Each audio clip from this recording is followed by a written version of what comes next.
This is a expoundation. Is that even a word?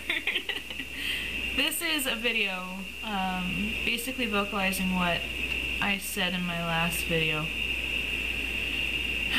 Normally I don't talk about it because I get really emotional, but I think that right now I'll be okay if I talk about it, especially because I can't see any of y'all's reactions or hear anything or anything like that, so I think I'll be okay.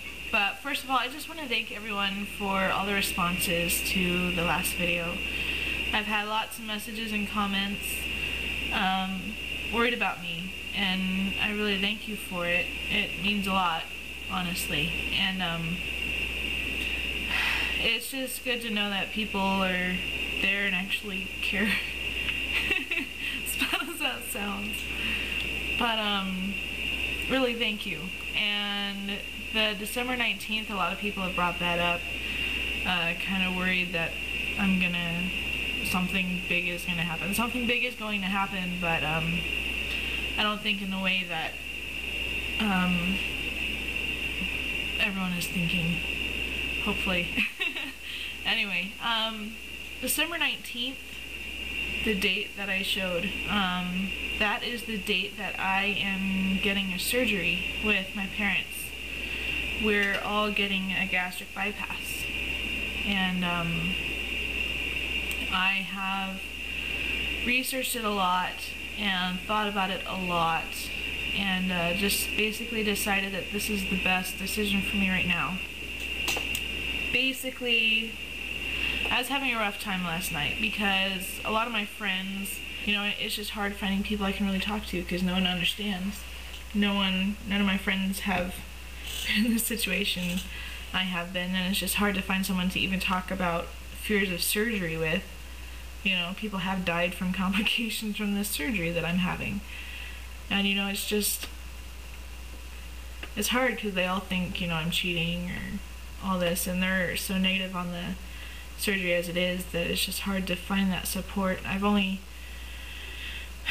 told a couple people, but out of the couple people, 80% of them are against me doing the surgery, and so it's just hard. I know what I'm doing. Genetically, both sides of my family, we're not thin. We don't know how my sister came to be. I'm pretty sure they switched her at the hospital or something because she's a stick compared to everybody. And I already have health problems that are run down in the family already, and I have been with a physical trainer for 2 years. I shouldn't have to defend myself. I feel like I'm always defending myself, but I've been with a physical trainer for 2 years. I'll just finish that thought and then I'll move on. But I've been working out with her 2 years.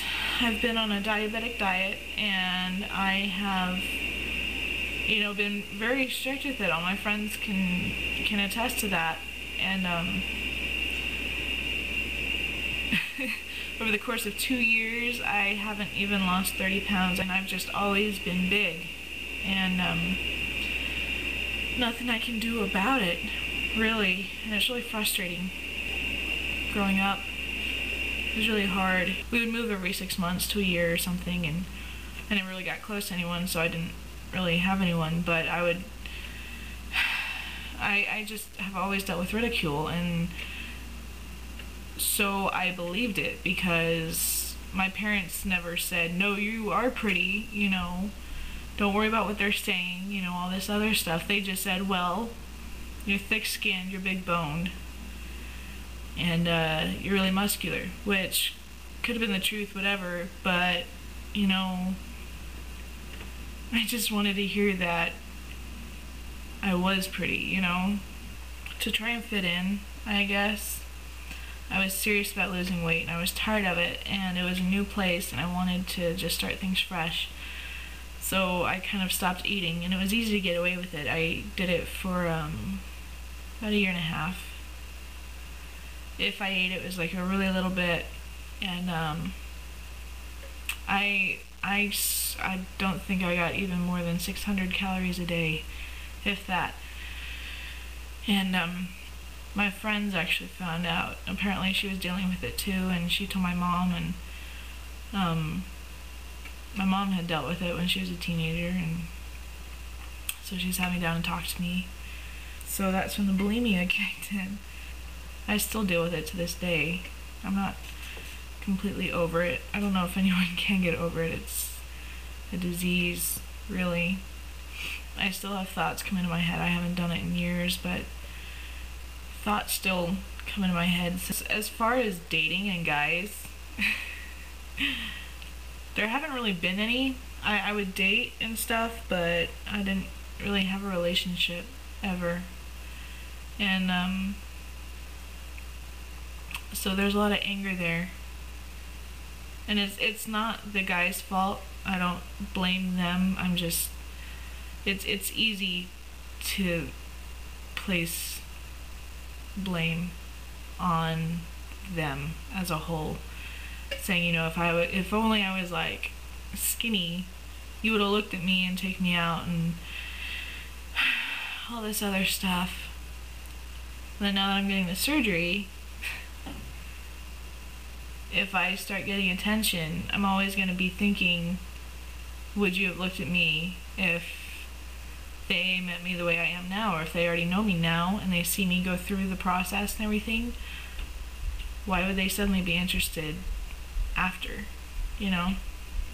I have been going to support groups for the surgery and talking to a couple of psychologists, and one of them was saying that a lot of women come in with anger towards the men for the whole dating thing, and basically said exactly what I just said. And I was like, wow, you know, I didn't think it was really a problem. And so I'm gonna have to go in and work through that.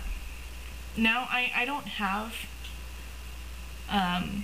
insecurities or anything about myself, about my image. I am who I am. Love me, hate me, whatever. I don't care, because I know who I am and I'm confident in myself and I'm comfortable in my body. The surgery is to hopefully prevent future health complications that are signature in my family. I know I'm overweight, but I'm not fat. Fat, I think, is a derogatory term. I'm fluffy. There's more me to love. You know, whatever. But anyway, wow, I don't know how long I've been talking. It's probably really long, and I apologize. But it's out. I'm sure there's so much. You guys don't need to know all the trauma I went through growing up. Doesn't really matter, really. If I even started telling stories, I'd be here for hours on end. And you guys probably don't want that, so anyway, I got through it without bawling. But thank you again for all your concern and consideration. It's really appreciated. So anyway, thanks for listening, thanks for letting me talk, and thanks for just being there. I really appreciate it.